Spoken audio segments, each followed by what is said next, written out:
ನಾವೆಲ್ಲರೂ ಸಹ ಮಾನ್ಯ ಮುಖ್ಯಮಂತ್ರಿಗಳನ್ನ ಭೇಟಿ ಮಾಡಿ ಮುಂದಿನ ಬಜೆಟ್ನಲ್ಲಿ ಬೆಂಗಳೂರು ಮಹಾನಗರದ ಅಭಿವೃದ್ಧಿಯ ದೃಷ್ಟಿಯಿಂದ ಹೆಚ್ಚು ಅನುದಾನವನ್ನ ಶಾಸಕರುಗಳು ಅವರ ಕ್ಷೇತ್ರದ ಅಭಿವೃದ್ಧಿಗೆ ನೀಡಬೇಕು.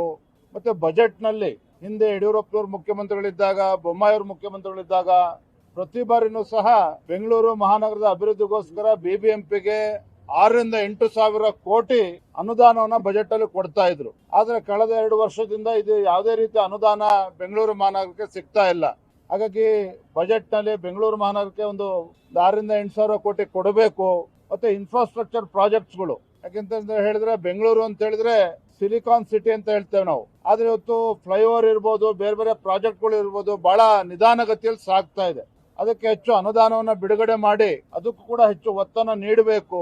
ವಿಶೇಷವಾಗಿ ನಮ್ಮ ಸಂಸದರು ಟಿ.ಸಿ. ಮೋಹನ್ ಅವರು, ತೇಜಸ್ವಿ ಸೂರ್ಯ ಅವರು ಏನು ಇತ್ತೀಚೆಗೆ ಮೆಟ್ರೋ ದರ ಜಾಸ್ತಿ ಆಯಿತು, ಅದನ್ನ ತತ್ಕ್ಷಣ ಮತ್ತೊಂದು ಹೊಸ ಒಂದು ಫೇರ್ ಫಿಕ್ಸೇಷನ್ ಕಮಿಟಿಗೆ ಮುಖ್ಯಮಂತ್ರಿಗಳು ಮನವಿ ಮಾಡಬೇಕಾಗ್ತದೆ. ಮನವಿ ಮಾಡಿದಾಗ ಅದಕ್ಕೆ ಫೇರ್ ಫಿಕ್ಸೇಷನ್ ಕಮಿಟಿಯಿಂದ ಏನೀಗ ದರ ಹೆಚ್ಚು ಮಾಡಿದ್ದಾರೆ ಅದನ್ನು ಕಡಿಮೆ ಮಾಡೋದಕ್ಕೂ ಕೂಡ ಅವಕಾಶ ಇರುತ್ತೆ. ಈ ನಿಟ್ಟಿನಲ್ಲೂ ಕೂಡ ಅವರು ಸಲಹೆಗಳನ್ನು ನೀಡಿದ್ದಾರೆ. ಸೊ ಒಟ್ಟಾರೆಯಾಗಿ ಬೆಂಗಳೂರಿನ ಅಭಿವೃದ್ಧಿಗೋಸ್ಕರ ಬಜೆಟ್ ನಲ್ಲಿ ಹೆಚ್ಚು ಅನುದಾನ ನೀಡಬೇಕು.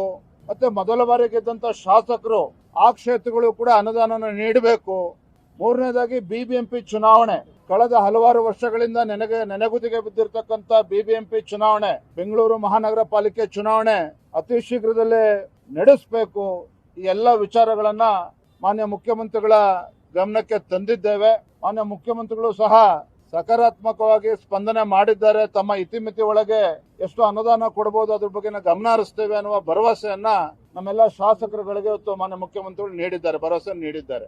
ಕಳೆದ 2 ವರ್ಷದಲ್ಲಿ ಬೆಂಗಳೂರಲ್ಲಿ ಆಗಿರತಕ್ಕಂತ ಮಳೆ ಹಾನಿ ಇರ್ಬೋದು, ರಸ್ತೆಗಳ ಅವ್ಯವಸ್ಥೆ ಇರ್ಬೋದು, ಕಾಮಗಾರಿಗಳು ಪ್ರಾರಂಭ ಆಗದೆ ಇರಬಹುದು, ಪಾರ್ಕ್ಗಳಲ್ಲಿ ವಾಚ್ಮೆನ್ಗೆ ಹಣ ಕೊಡಕ್ಕೂ ಸಾಧ್ಯ ಆಗದೆ ಇರುವಂತ ಪರಿಸ್ಥಿತಿಯನ್ನ ನೋಡಿ 2 ವರ್ಷದಿಂದ ಕಾದು ವಿಧಿ ಇಲ್ಲದೆ ನಾವು ಇವತ್ತು ಬೆಂಗಳೂರಿನ ಅಭಿವೃದ್ಧಿ ಕುಂಠಿತ ಆಗಿದೆ.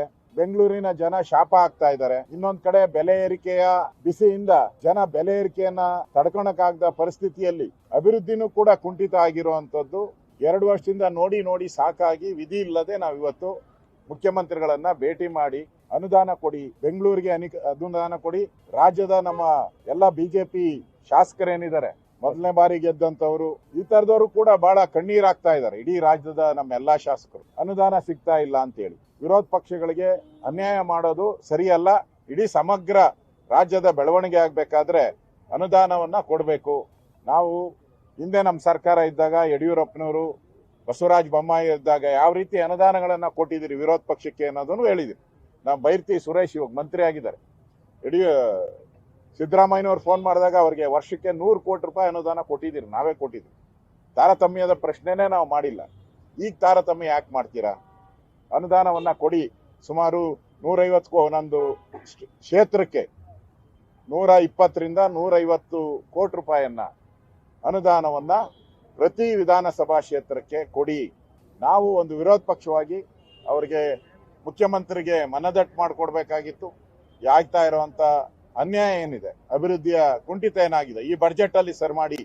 ಯಾಕಂದ್ರೆ ಬಡ್ಜೆಟ್ಗೆ ನಾವು ಯಾವುದೇ ರೀತಿಯಾದಂತ ವಿರೋಧ ಪಕ್ಷ ಯಾವುದೇ ರೀತಿಯಾದಂತ ಅವ್ರಿಗೆ ತೊಂದರೆಯನ್ನ ಕೊಡಲ್ಲ, ನಾವು ಅನುಮೋದನೆಯನ್ನ ಮಾಡ್ಕೊಡ್ತೀರಿ. ಆ ದೃಷ್ಟಿಯಿಂದ ಇಮಿಡಿಯೇಟ್ ಆಗಿ ಅನುದಾನಗಳನ್ನ ಕೊಡಿ ಅಂತ ಹೇಳಿ ಆಗ್ರಹವನ್ನ ಮಾಡಿದ್ದೀರಿ.